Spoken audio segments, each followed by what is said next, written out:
evening, everyone. Welcome, and thank you all for coming out on tonight. This is NPN's first roundtable discussion for 2011, so we're really excited about it, and to have your faces in a room makes it even better. NPN was born, for those of you who may not be familiar with the organization, we're a post-Katrina organization which was born out of the necessity for neighborhoods to connect to civic processes. This is not the first time that we've done a roundtable discussion of this type. Most of our discussions are about collaborating and gathering the voices of the community. For so many times you hear people say the community said, and the community wants, and how many times have they gone to the community to talk to them about what they said and what they want, right? And I see a lot of people nodding their heads, it's like, yes, yes. And so our process is very simple. We have a 4-part process. We do initial assessment, which many of you have gotten or have seen our special edition on the jail conversation and the criminal justice system, and the state of the criminal justice system here in New Orleans. So we gather data and get the advocates or the experts to talk to us about it so that we can educate and inform the community. But then we take it a step further and we go to the community and share what we've learned and hear what their concerns are. And so this conversation, we have 3 panelists, and it's not going to be them just giving you information. We want to hear from you. So it's a dialogue that's going to take place, okay? And we did a fact sheet that everyone should have gotten, I think. It's a folded, 2-fold piece, right? So that's some data that we things that we thought was interesting and to shape the conversation. I'm Timberland. I didn't introduce myself. My name is Timberland Sams, and I'm the Executive Director for NPN Neighborhood Partnership Network.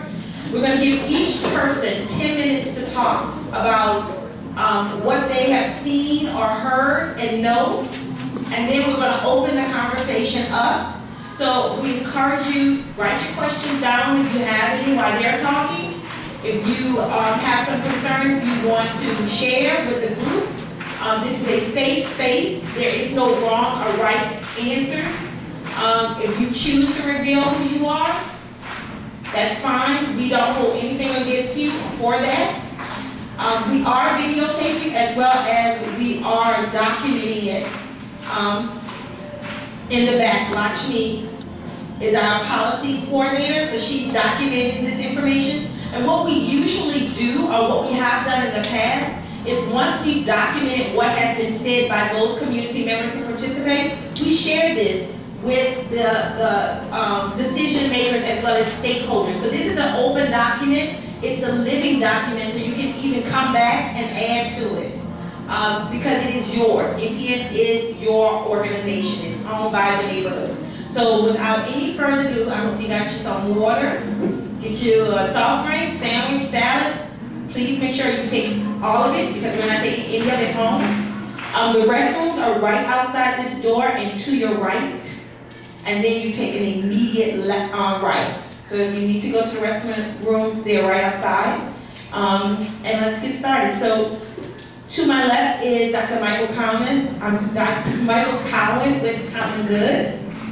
And we have Flozell from the Louisiana Disaster Recovery Foundation, and Lucas Diaz with Puentes. All 3 of these gentlemen served on the working group that the mayor appointed in November of last year. So we're going to get started. Thank you, Timberland, and good evening, ladies and gentlemen. I'm going to tell you about the Criminal Justice Working Group and where it came from, but before I do that, I just want to make a quick observation. We had an event at Troy Synagogue uptown last night with the police chief and the district attorney. And it pleases me a lot to look up and see 7 or 8 people who were in that event. This really is one city, and it's a great reminder of that when I come to one part of town the next night and see the same people caring about the same things. So appreciate that, and I know that means that you're out 2 nights in a row doing this, and it's appreciated. As Cowan said, the Criminal Justice Working Group was established by an executive order of the mayor in November last year. And I think the background to this might be of interest to you. In the past, in Orleans Parish, in the past, in Orleans Parish, the elected criminal sheriff has basically decided what size the jail was going to be, and then the city and the state were legally required to pay for whatever size jail the sheriff felt we needed and built. And where did that lead us? Before the storm, it led us to a world where what is supposed to be our city jail was the 8th or 9th largest prison in the United States, and something on the order of 8,500 prisoners housed in the jail of the city of New Orleans. Most of those state prisoners serving time in a local jail, which they shouldn't have been doing in the first place. I think that's good perspective, because now in the working group, I'm just going to jump ahead for a minute. If 8,500 was our starting point, the discussion now is whether we should build a jail of 1,500 beds or 2,000 beds. The range is somewhere in there, I would say, and we're way down from where we were and clearly moving in the right direction. But the Criminal Justice Working Group was established by the mayor for the purpose of having a group come to a decision about what's going to be built there for the first time, instead of, as I said before, the sheriff just unilaterally deciding on that. And besides the three of us who are representing a foundation and two different community groups, we have the key decision makers from all of the local criminal justice agencies at that table. So that includes the police superintendent, it includes the sheriff, it includes judges from the criminal court, from traffic court, and also from juvenile court, the public defender's office, the district attorney's office, others, and also I should just say that it's chaired by the chief administrative officer of the city of New Orleans, Mr. Cowan. The purpose of the Criminal Justice Working Group is to make a recommendation to the mayor and to the city council about what will happen to the buildings that are already in place at the Orleans Parish Prison, and also about what will be built there, what new structures will be built there. After several months of meetings and a study by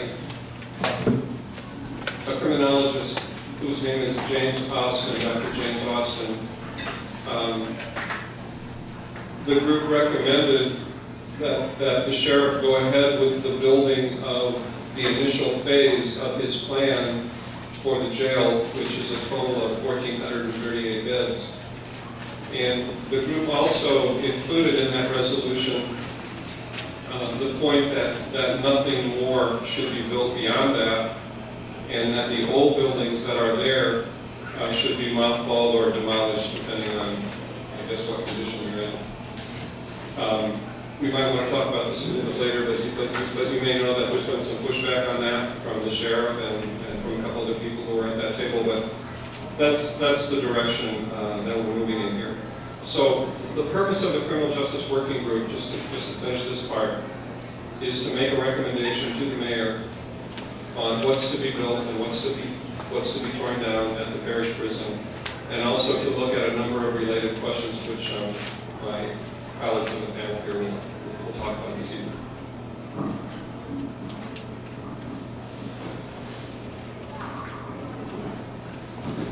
Good evening, everyone. I'll try to speak up so we can hear each other.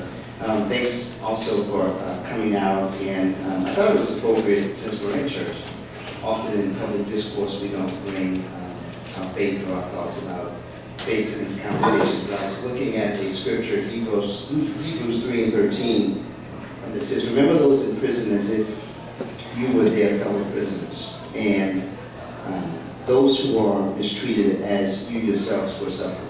And it's a reminder that when we have these conversations in public policy or accountability or sort of budget priorities, that at the base of these discussions about public values, we ought to consider what the moral conversation should look like. And so I just wanted to open with that. To Dr. Cowan's point, the working group has gotten to a certain point and has made a lot of progress regarding some of the issues before us that really are beyond the size of the jail, that really are about criminal justice reform and an opportunity for us to do something generational and transformational. And at the last meeting, we had a couple of really sort of interesting moments. One is the assignment of the continuing work that Mike talked about. And so I just wanted to mention that to you so you know that we'll continue to look at a number of important issues, including really nailing down the number of beds and the growth of the prison and creating a permanent apparatus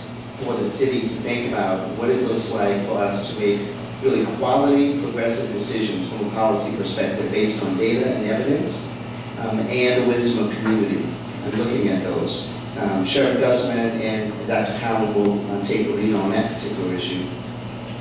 There will also be a very intense look at pretrial release, which is an opportunity for us to make sure that we can not only diminish the size of the jail, but really take a look at the human capital, our neighbors and friends who may, for one reason or another, be at risk of going into the system, and to see if that is the best thing for them. And Councilwoman Susan Guidry and the district attorney will be partnering on those issues. I think many of you have seen, may have had some personal experience with the city's significant mental health issues, and how many of our neighbors and our citizens, or for one reason or another, suffering with those issues and being put into the criminal justice system unnecessarily. Fortunately, former Judge Calvin Johnson and Judge Paul Sands will partner to look at those issues. You all know that Judge Johnson is now running the city's Metropolitan Health Services, and it's a great opportunity for us to look at those issues. Something that came out of the first meeting, and that we don't talk about a lot, but that's really important, racial disparities. Among many of the other data points, we saw that blacks in New Orleans serve more than twice as much time as whites for the same crimes. You can draw some immediate conclusions from that. We've actually asked a few folks, Chief Service and Pastor Barry will take the lead on looking at those issues so that we can begin to make some progress there. Of course, funding, Andy Compton, the CAO, and one of the council members, we're not sure if it will be Councilwoman Jackie Clarkson or Cynthia Hedge-Morrell, the budget chair. We'll look at those issues. And the bonding issue with Judge Landry Johnson and Derwin Bunton, the Chief Public Defender. We'll look at those issues. And last but certainly not least, reentry programming, the opportunity for us to cut the recidivism rate and really improve the quality of life for incarcerated citizens who are coming out of the jail. And I have the privilege of working on that. In fact, the operating handshake from the Metropolitan Crime Commission. I also wanted to quickly mention, because I'm anxious to get into the conversation with you all, we did have a presentation at the last meeting from a fellow named Dr. Buglio. I may be butchering his name. He is a corrections official from Maryland, from Montgomery County, Maryland, who made a really exciting presentation about the work that they're doing in reentry programming. And I just wanted to give you some numbers for comparison. Montgomery County is the largest county in Maryland with nearly 1 million residents as of 2009, much larger than New Orleans Parish. Yet their total average daily population in their criminal justice system was less than 1,100 beds in 2009. Compare that with what you just heard from Michael, that we have right now more than 3,000 people on a daily average in Orleans Parish Prison, for a city that is less than 400,000 people, with similar rates of crime. Right? And so think about that from a public policy perspective and also from a human rights perspective. What are we doing differently? That we have nearly 3 times as many people locked up. We're less than half the size of that county. There's some real opportunities there for us, and hopefully we'll get a chance to hear from you and get some community wisdom to help us answer some of these important questions. Thanks so much.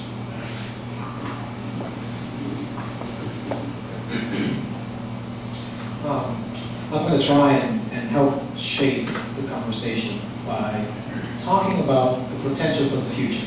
And that's where the community serves a very important role that is being created right now under this new administration. That historically we haven't seen in a long time. Some of the issues that Flozell just spoke about, we're going to dig deeper into them as a group when we have conversation.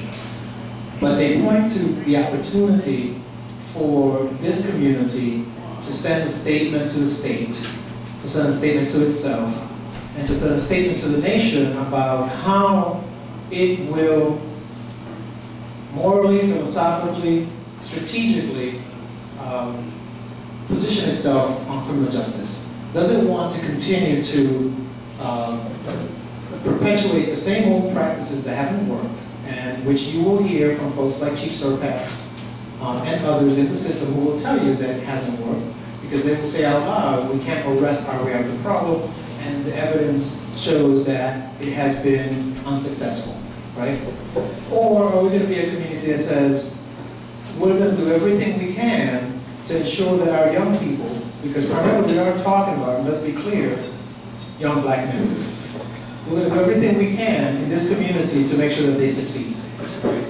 And to do that means that you have to put your money where your mouth is, means as a community, where do you put your money? Today, we put much more money in the criminal justice system than we do in things like mental health, preventive care, halfway houses, safe homes, these kinds of programs which are known to work in helping keep people out of jail, right? So if the community gets involved through this process, which is what I say is an opportunity that we all have, because the mayor has created an open process where we all get to see how decisions can be made in a public way about policies that affect our young people on the streets, right?